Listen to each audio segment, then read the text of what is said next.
Hello. We're back with more stories.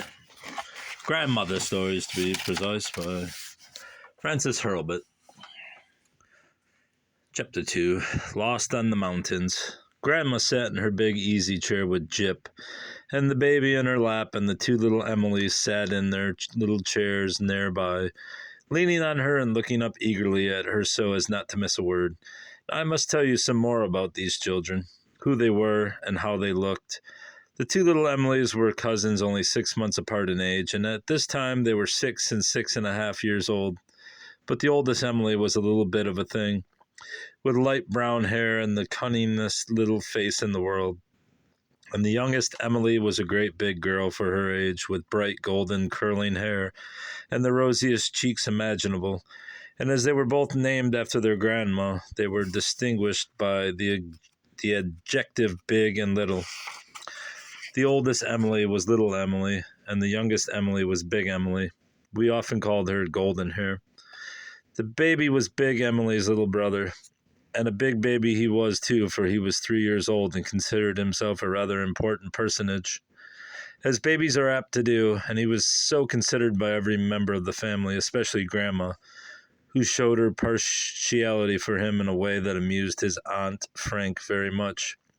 For when his mamma would correct in any way his little sister Emily, Grandma would look very complacent and say, "Florence." That was the children's mamma's name. Florence is a very judicious mother. She manages her children exceedingly well. But if from the upper regions of the nursery a wail would issue as from a spanked or closeted boy, Grandma would immediately look serious, assume a keenly listening attitude, and say with some asperity, "Florence ought to be careful how she punishes that boy. He is a very delicate child and should be managed with great tenderness. I think she is a great deal too severe with him." And Grandma's eyes would flash ominously, but I will say for her that she had the good sense never to interfere, at least with what was done upstairs. Grandma herself was a fine, plump old lady with a pair of the keenest gray eyes and a look of the greatest benevolence, as there ought to be in a woman who had spent her whole life doing good. And Jip, well, he was a dog that knew most everything. He could play ball as well as a boy, and had as good as saved Grandma's life twice, though he was a little fellow that you could easily hold in your lap. Of course, there were mammas and aunties around, but they are of no great consequence. And as for uncles, we don't mention them. "What am I to tell you about that this time?" said Grandma. "Tell us about being lost on the mountains," replied one of the mammas, and Grandma proceeded. "My mother had told my sister Sally and me that if we were good little girls, we might go raspberrying up on the mountains when raspberries were ripe. So we had made extra efforts to be good, for we thought that would be great fun. When the day came, we were in high spirits, only dampened by the thought that Eber and Abba couldn't go too. Abba whimpered and Eber looked sorrowful, but Mother said they were too small to take on such a long walk, so they watched us as they hung on to the gate until we were out of sight. Mother had put us up a nice lunch in the pails we were to fill with berries, and we started off with very light hearts and happy faces. The house we lived in was not far from the foot of the steep side of the mountain, but we could not climb that, so we took the road that wound up the mountain in quite a different direction, and which was not at all steep. We were as happy as two children could well be, and Sister Sally, who was a spry and active little girl, would skip about and pick up every pretty flower and stone she fancied. She was very slender and very pretty. I thought, well, I was a great, big, thick-set, clumsy girl and considered myself homely. "I know you were just as pretty as Sally," exclaimed both Emilys with great earnestness. "No, I wasn't," said Grandma, "but though she was only 15 months younger than I was, I thought I must take care of her. It was not so very far, not more than 2 miles. 2 miles, cried little Emily and Big Emily in one breath. Before we reached the place where the berries were very thick, it didn't take long to fill my pail, and then I helped Sally fill hers, for she never could work very fast, and she'd eat as many as she'd put in the pail. But I thought I must fill my pail first and eat afterwards. After that, we sat down under a big, beautiful tree and ate our lunch, and I can remember now how gaily the birds sang and how lovely everything looked. After we had lunched and played about a little while, I told Sally we must start for home, for it was a long walk. So we put on our sunbonnets and picked up our little pails that were full of the ripe berries and started for home as we thought.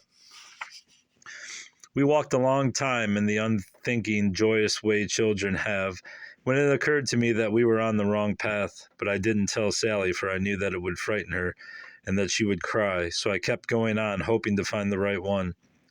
After a while, I saw that we had been going up the mountain all this time instead of down, and that we were lost. Then I had to tell Sally, and she sat down and cried, just as I had expected. Her imagination was very strong, and she thought we would have to stay out there all night and that we would be eaten by the bears. I didn't know myself, but that might come to pass. But I knew if we were to get out that night, it would depend upon me to do it. So I told her not to cry, but to come with me, and I would find a way home. She dried her tears and picked up the pail, and we started, for she believed that everything I said I would do, I could do. We changed our course, but by this time we had got far from any paths, and as I didn't really know where to go, I just walked on and on. After a good deal of very hard walking, we came to the brow of the mountain that overlooked our house. "See," I shouted with joy, "there's Mother's house." "Yes," said Sally, "but how are we ever to get to it?" And her eyes scanned the nearly perpendicular side of the mountain. I must say I felt very much dismayed at the prospect. I didn't think we'd ever get back by the road, for I feared we couldn't find it. But I said more cheerfully than I felt, "Oh, we can do it easy enough. You just follow me." At first it wasn't very hard, not so very steep, and we got on pretty well, but after a while it grew steeper, and we had to walk with great care. And then it grew worse and worse, and Sally sat down and began to cry.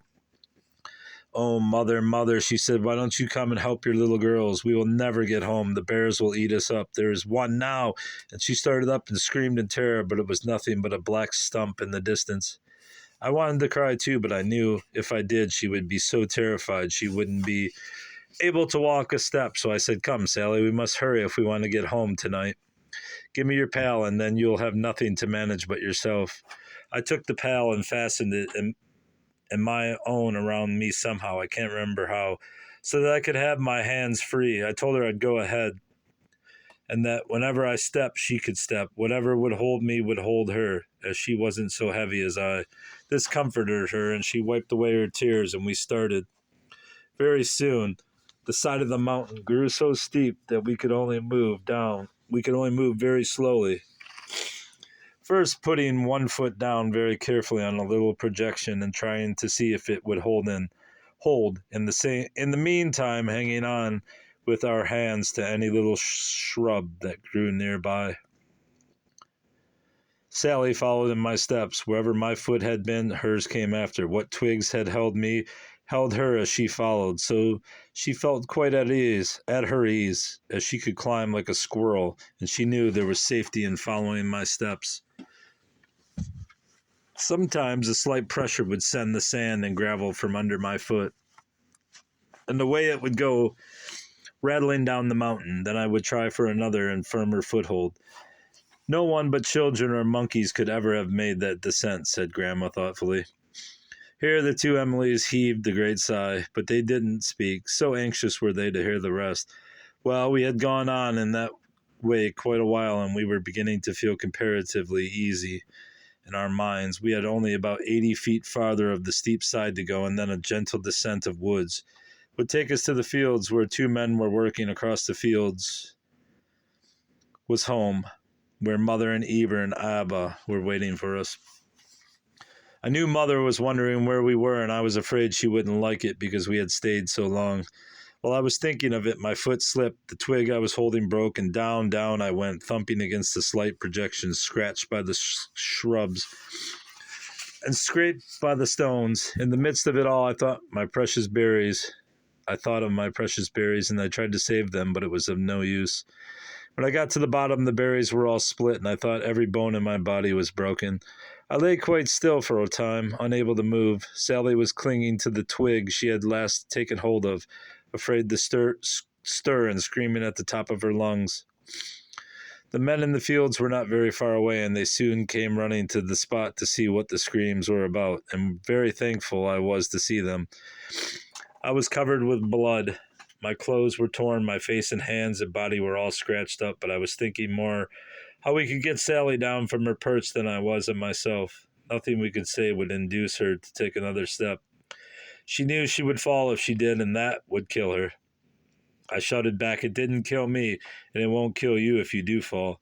But even that had no effect, and the men had to go a roundabout way up the mountain, get poles and fasten them together and reach them down for her to take hold of so she could pull her up.